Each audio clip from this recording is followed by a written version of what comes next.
All right, starting out with the Congress of Vienna, we ended with Napoleon, who lost and ended up exiled, but they had to kind of rearrange what he did. Because remember, he took over a lot of territory, he changed some borders, he made some friends, he made some enemies, and they kind of have to go back to normal. So, key players you have the host, Prince Clemens von Metternich from Austria. So, this Vienna is in Austria, it's the city of Vienna, that's why it's the Congress of Vienna. Next, you have Foreign Minister Viscount Castlereagh from Britain, King Frederick William III of Prussia, Tsar Alexander I of Russia, and Foreign Minister Charles Maurice de Talleyrand from France. So France gets a say in this, which is a key point as we go through history and we start looking at like all these meetings that the Europeans are having. They still invited France even though they lost. So we're going to take a moment of looking at that, especially when we get to Africa, because that's not what happened there. Anyway, we have a guy from France, someone from Prussia, Austria, Russia, and Britain, the major players. They didn't invite Spain, which I think is kind of offensive, but it's okay. Everybody else was there. It's fine.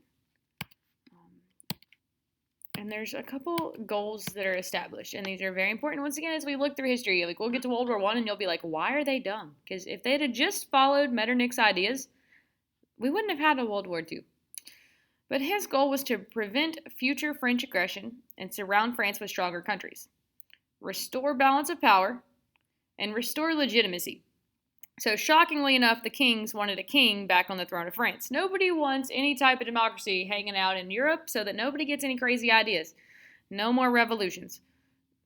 In fairness, that revolution did upset trade, which would have affected everybody, even without Napoleon. And nobody likes their economics messed up because somebody decided to rebel. So let's look back at the first and the second ideas. You have to balance the power back out. France got too strong, so they needed to squish it back down. So they needed to take some of the power. They needed to have it surrounded by stronger countries so that they weren't attempting to. I mean, this has been 200 years of Europeans at war.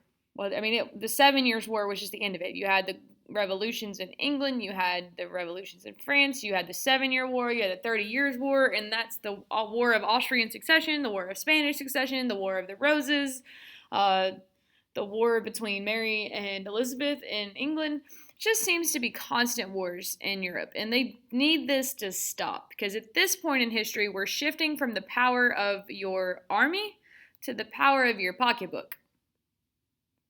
We're shifting to the idea that your economics is more important than your military. Because if you have more money, then you automatically have more power. Because if you needed a military, you could pay them. So we need our economics stronger, not 10,000 troops hanging out doing nothing. So if everybody has an equal amount of power, you're less likely to attack them. So everybody needs to be surrounded with stronger countries that are balanced and equal amounts of power so that we're stop picking on our neighbors and we can focus on our trade. And of course, the last one, getting a royal back on the throne. So they basically just want to set back time. So that's a really good way to remember this. BACK. They want to set back time before the revolution. So balance the power. A new map of Europe is drawn. So France loses some land. Congress of Vienna, 1815. It's a peace conference after Napoleon. So remember that part. And the king restored power back. Some of the changes made.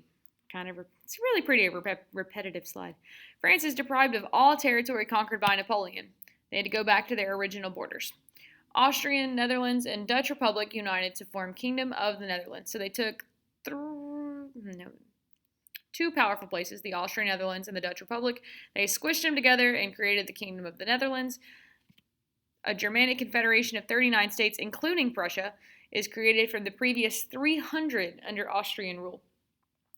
So they took power from Prussia, which kind of makes me laugh, and they put Austria in charge of what used to be 39 different people. So squish them together. You no longer individual little kingdoms, and they're all going to be under Austrian rule. So that strengthens them, and now you have 39 people that aren't fighting all the time. Switzerland becomes independent. So Switzerland was under France, now they're not. The Kingdom of Sardinia is strengthened by adding Genoa in Italy. So Sardinia was against Napoleon. They didn't give in. They didn't become a satellite state, so they get rewarded, and they get Genoa.